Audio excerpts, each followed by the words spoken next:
Okay, I'm all about equal opportunity and open access. So, I let my kids use my stuff, but no shots fired today. I had to do, I don't know, I might have messed this up. They were using the mics and stuff. No idea what's working and what's not. This is Better Moody, and you're listening to The Way Forward. I'm behind the power curve, but that doesn't mean that we're not going places. So, here we go. This past weekend, I decided I've been wanting to do this for a while, like 2 years. I finally did it. We went on MBTA. We decided to ride the train. And for me, that was the first time. Yeah. This is also the first time and how I met August. She gave me a Lindor chocolate. And I just want to say, I don't trust just any giver of the chocolates. And I'm going to tell you, I still don't trust people who give chocolate. Now, it's not just about chocolate. It's just in general. Like, it's the candy wrap version of a white van. I don't know what it's going to take. But I'm a grown up. And I did. I took it. I have not eaten it. It is actually on my desk in front of me. I unwrapped it. And I'll put this to you. This is going to be a test of my trust. I'm going to risk it. I'm going to risk it for the biscuit. No, I'm going to risk it for the show. And I'm going to eat it now. And we will see if by the end of this podcast, I either get eaten by dogs or taken down by this Lindor chocolate. I don't know if it's a good idea, but here we go.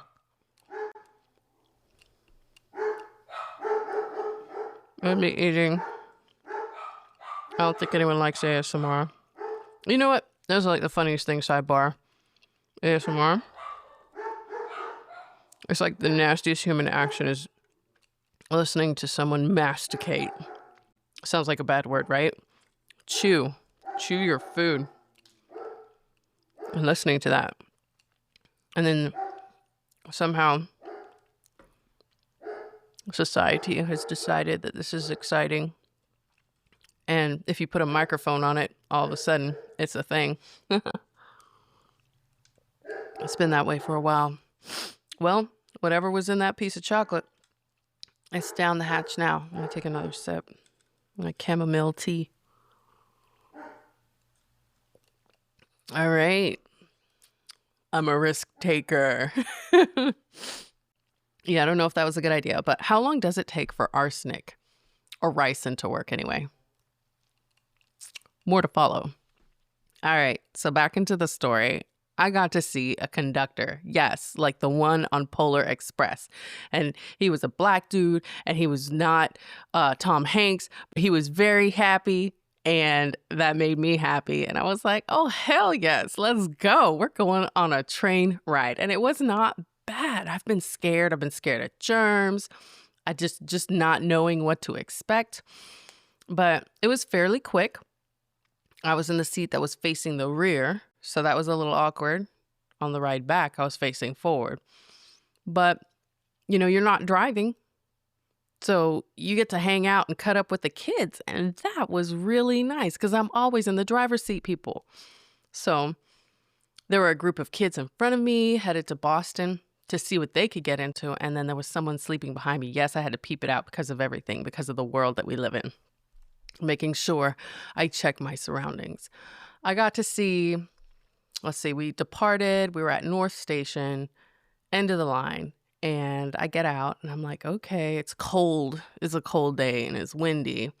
And I see the well. I don't know what you call it exactly, but where the train sits in. Same one like on Drag Me to Hell. Yeah. So that was running in my mind. Also, Dumb Ways to Die, different kind of train. But, I got the background music running in my head. But I walk like I'm on a balance beam till I get to the gate. There's, poles in the middle. It's just new. It's all new. Don't know what to expect. But my kids are just, they're kids. They're jumping right in. Yeah, man. Behind my divergent willow chip of a brain, I just have all these scenarios running and it's going nuts. So I'm trying to keep everybody I'm herding my cats through the gate so we can get past this obstacle that I feel like any slip, any twisted ankle. And this is very realistic for my kids, by the way, is going to end up landing you in a pile of pebbles and stuck. And then you get sucked in underneath the rails and it's over. So all this very real possibilities in my head. So for me, my goal was to ride the train and I did it. Mission accomplished. Check, high five, fist bump, mission complete. And so I was done. I was like, okay, first thing I see when I walk through the gates is pizza. Let's eat a slice of pizza and head back to the house. I did it. But the kids had other plans and that's okay. I'm accommodating. I met my goal, but we had to accommodate the kids. So I got one tugging on my arm saying, "Mom, I want to go to the mall. Can I go to the mall?" And I'm like, "Bro," everybody's a bro. Please, open your eyes. The world is your mall, my love. So you are in it. I've got little Cammy in the stroller looking super dapper with his 3 curls draped over his right eye. I got my big kid dressed like a muckluck adventurer. She didn't like that I said that, but she did. She looked like, she was somewhere where elk live. And she had a boyfriend in tow. And they were just kind of bouncing along in front of me. They are always the long-legged people, man. Always ahead. But yeah, the little girl, Savannah, she was not amused by anything, but I'd like to think that she was curious. She's living in her own world right now, 10, 11. She's like a walking anime chick. And she's actually literally walking on everything, anything and everything that isn't a sidewalk. So I can never tell with that one. She's a dreamer. But the mission was food. We hadn't eaten all morning. I mean, Camden did. Come on now, I'm not going to let the boy starve. Yeah, he had his juice and he had his little pouches of fruit things and he was strict. I just had to point that out. No DHR. Don't call. Yeah, my family, I let the eldest one steer the ship and maybe I'm going to let Camden pick next time. But although I think they're on the same wavelength because first of all, I can't believe that my family has such different tastes. She picked the Wicked Craft Company. We had to hunt it down, figure out where it was. But we finally made it. I was at the door. I was indecisive because I'm hearing all this music blasting and I'm seeing dark neon lights behind the door. And I'm like, ooh, I don't know. Camden did burst into tears when we went to Champy's in Alabama and they played that loud rock music. And we had to sit in the back. So I am not certain if this is a good idea. I don't know if baby's going to like it. I was on the fence. But no need to worry, apparently, because I walked in. Well, Camden threw up his thumb and pointer finger and was moving to the beat. And I'm like, who is this kid in his fluffy black coat looking like a little boss baby? Like just a chubby little DJ Khaled or something. Missing the goatee. Oh, I got a kid. Hey, buddy. My little co-host is here. Hey, I thought you were your sister. What you got for me? Oh, iPad? Oh, I thought it said Camden's phone number. I was like, oh, here we go. He's already signed up for a phone number. But no. Here, my little co-host. Let me give you something to work on. How about that? You want to check that out? Dito. Yeah, you're welcome. That's his way of saying thank you. Dito, you want to sit with me? You can go off if you don't want to. Okay. No. No. Yeah, I'm recording. I'm talking about what happened when we went to go eat in Boston. You want to tell him? You want to talk about it? Hi. That's right. So we did that. And he had his finger and his thumb out and he was bouncing to the beat. I said, okay. Yeah, maybe I need not be worried. Yeah. So I didn't think he liked the loud music, but maybe it was just loud rock, right? You have your tastes already, don't you, baby? You have your preferences. He already has his playlist picked out on Spotify. Curated playlist. And I'm proud of him for that. It was a good New York vibe, I want to say in there. That's so it was kind of like I didn't know where I was for a moment, like a salvia moment. Just playing, I have no idea, but I was just reading into that, and that was actually okay. Sidebar. I did not know that there were drugs that I did not know about. So anyway, that was one of them. I think I saw Tosh.0 like do a skit from way back in the day, and I was like, salvia. What's salvia? I had to look it up. Oh my gosh, there's so many out there. You guys be careful. Anyway, Camden thought it was just a-okay. He What is this stuff? uh-oh. Velma, I think you better go. Uh-oh. Yeah. Oh yeah, Thelma. Thelma the unicorn, that's what he's watching. Anyway, it was a good New York vibe in there. They had little fun size $100 bills on the floor. It was a good crowd, good mix of a crowd. And I'd go there again. Maybe not with Baby, but I mean, Baby didn't mind. But Claire said that everyone in there had work done. And I mean, you know what I'm saying? Like the host was cute, but I'm looking at him now and I'm thinking, where did he put the Botox? Because I don't see it. He just looked cute. All I saw was a smile, but here we go. Younger generation, they will just blast you out.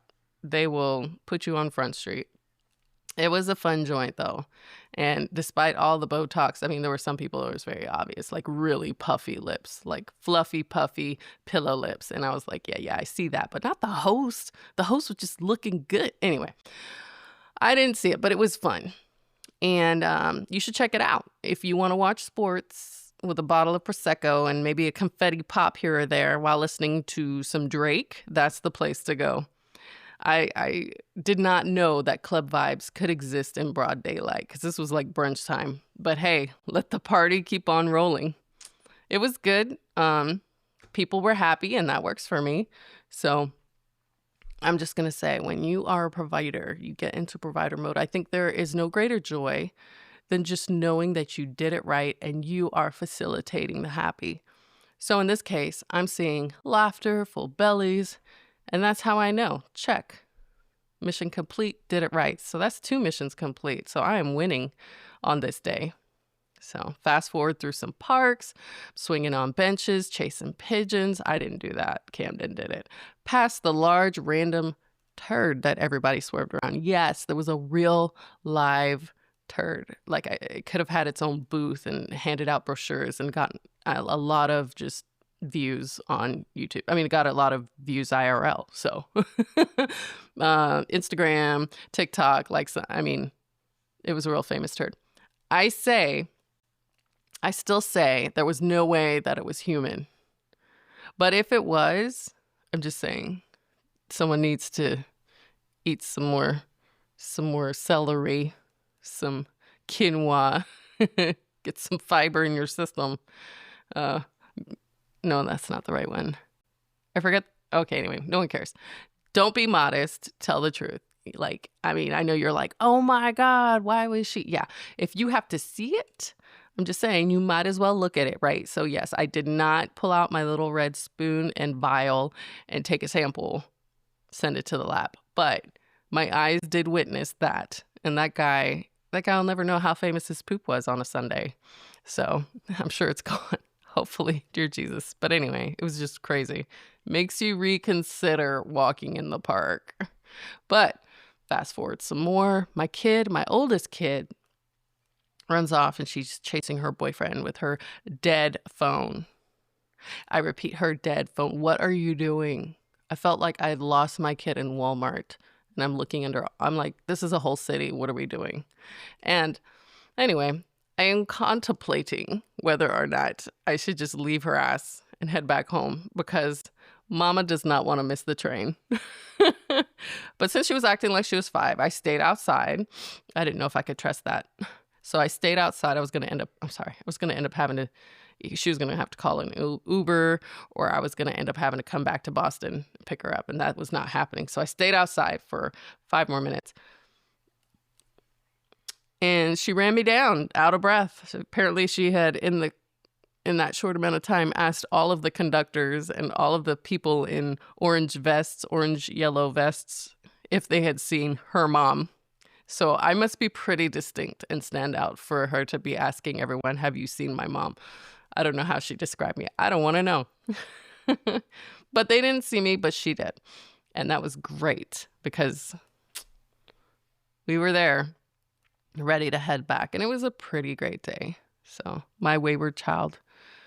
Ugh. So she asked me, this is great, after she gets lost and causes me great consternation, great distress. She asked me for Starbucks and coconut water and food. There's like no end to the ask. But I'm thinking, no, baby, no reward for you. No reward for the wayward, for the delinquent, and no reward for you. So she got coconut water because I'm not, a heathen. I'm not a prisoner, a prisoner's ward. I do consider that, we need hydration. So moving on, I had to figure out how to use the military ID at the gate. So here we are. Finally made it. I just made it through the gate. I didn't know what I was doing. I just followed the herd. But some kind-hearted conductor, like one of them in the vest, they were just like, I don't know, that's not my job. It's the guy on the other side of the gate. I'm like, bro, like, you're all wearing vests. Who am I supposed to go to? And there was nobody on the side of the gate that I was on. So I was like, this could be like a catch-22. I'm sorry. My jurisdiction ends here at this gate. I cannot reach over. I cannot show you. I cannot direct you. I was like, what's happening? But anyway, figured out how to use the military ID. And it's pretty cool. You just lay your ID, your CAT card, face down on the screen. There's like a red box right above where you normally scan your pass. And it doesn't scan like a ticket. You got to wait a few seconds. But then you're good to go. You get the green check. And you feel like a VIP. You're winning. Like the A+ on your report card. You win. But I'm sure if I bought a ticket, right? Like, I don't know if they have like season passes, but it would probably feel the same. But still, you just feel like you have the in-track. The beauty of it is there was no exchange of currency. That's what made it magical. And I loved it. So I sat down for the train, waiting for the train. And about a half an hour is what we had left to kill before that train would reach the station. What do trains do? They don't dock. What do? They board? They land? I don't know what they do. But it was about half an hour. And because I did not want to get stuck, of course, we were there super early, so it happens. But this is when the event occurred. You never know who's watching you. You can be scratching your nose, fixing your bunched up pants. You know what I mean? Because we're all civilized here, even though we just talked about turds. And someone is always watching you. Hopefully not on the shitter. But, my kids watch me. I'm just saying, this is life. But, okay, no. Okay, so now you have to have context. They don't watch me, but I get intrusions all the time. I get hands sticking through the door like you need to watch this TikTok video, like there's zero privacy. So I had to put that in context. Again, no DHR. All right. So people are always watching, especially at a crowded train station. But there she was. She was sitting across from me with rainbow-colored unicorn hair, and she was plugging away on her laptop. So, she was just dead center in my line of vision. So, of course, I was going to notice her. But she was also unique. Sweats. She had on like a class of 2025 hoodie. So, yeah, I peeped all that, made an assessment, This is a high school senior, probably. Or, yeah, that makes sense, actually. Okay, so turns out, though, she was fresh into college, so she must have just graduated. I just made the connection. Hey, no judgment. But so she was just there. She was cozy on her bench. I don't know. Baby Cam was probably flirting with her because I don't know how she noticed me, but here we go. I mean, all he has to do is bat his eyes, right? And all the females melt. So I go back to my life, and when I look up again, high school unicorn is chasing the pigeons. And I'm thinking to myself, what's happening? Which is wild and free. It looks like a grown-ass person, but now context, this person is fresh out of high school. So I was like, okay, I did not expect that. I don't know if she was feeling a wild hair and just said, fuck it, or she was just in a mood. I can support that.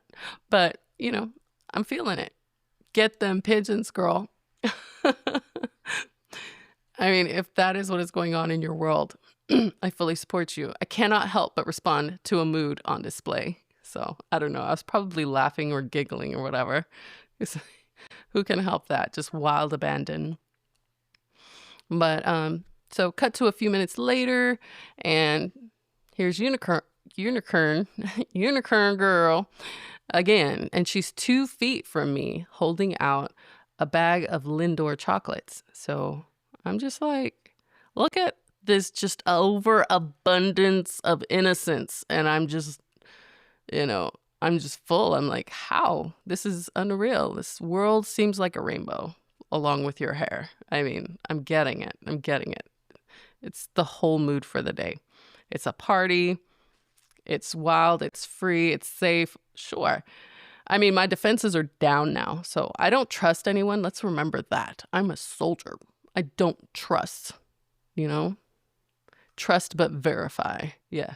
But in comes this young person strapped with a bag of Lindor chocolates, here to knock down, effectively crush my defenses. And you know what? She said, "Do you want one?"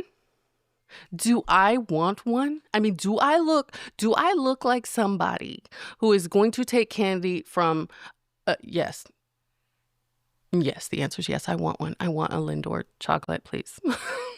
For heaven's sake, hand me the chocolate. But I'm skeptical, though. I'm still skeptical, I mentioned ricin earlier, so let's just talk about that. First of all, you need to know there's no cure. Ricin is a protein toxin, not a virus or bacteria, and it damages cells by stopping their ability to make proteins, which effectively causes them to die. And then when your cells die, when enough of your cells die, then you die. So you can see the domino effect and put 2 and 2 together. So now, I'm not saying that August tried to slip one to me. Slip me one. Right? The wrapper looked intact. Hold on. I'm trying to left-handed maneuver here. Oh, Camden, I need my hand. Ow. That's right. Oh, well, I was just going to edit out. Who cares? You guys, we're talking, right? It's all going to be fine. I have no hands. My host is effectively sitting on my lap. So, now he's free. He's running free. So, my point was the wrapper was intact. You heard me inspect it earlier on in the show. So I saw no pinholes like what you would see from a needle, but I don't know. So let me tell you something else about August. Fun fact. That's going to make sense to you if you go check her out. August has a podcast as well. And I'm in awe of the youth of today. So it turns out she's going to college for art and design, and she is able to create animations. So she was rendering a 3D image of her boyfriend, and the conversation that was initiated by a piece of chocolate continued from there. So her podcast, though, it's a story with about 10 episodes, and it's a creative venture. So, high five for that. I love that you're trying and doing. So instead of just thinking about it, you're being about it. So high five to you on that. But it's a creative venture, and it's based loosely on one of my favorite shows, The Walking Dead. So of course I was going to check it out, girl. And that, my friends, is the showstopper. So, leading back into The World is a Rainbow, and now you like The Walking Dead and some gory stuff, even though I like it too, now I don't trust you again. So you will know how this story turns out. My story, because I ate the chocolate, people. I went all in. And you heard it. You heard me masticating. So oh man, that sounds so horrible. You can know that if you don't hear from me on Thursday, if there is no episode on Thursday, you will know what happened.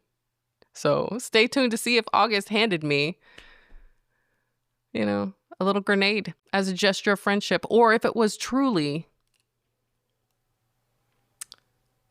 to further her storyline on her podcast. See, I see you. I know what you're doing. I could be a part of the cast of The Walking Dead. Oh my gosh, there's so many Easter eggs in this, y'all. So anyway, she knows what I'm talking about. Inside joke for you, August. So we'll find out, though. I'll be here or I won't. And Camden's laughing about it. My life's on the line here. This is hilarious. What have you done, August? Did you give me chocolate? Was that chocolate? Was that tampered with? We'll find out. On that note, did you get a box of chocolates? See? Did you get a box of chocolates for Halloween? Or did you just get one, like me? A post-Halloween treat. Tell me about your candy story. How about that? August, this is for you. You may have just renewed my faith in the random kindness that exists in humanity. Or you killed me. So hats off to you, unless I don't make it. In which case, shame on you. Just joking. All right, it was nice to meet you, and it was good talking to y'all out there in the world. So, this is Better Moody, and you're listening to The Way Forward. Stay blessed, as always, and I'm out.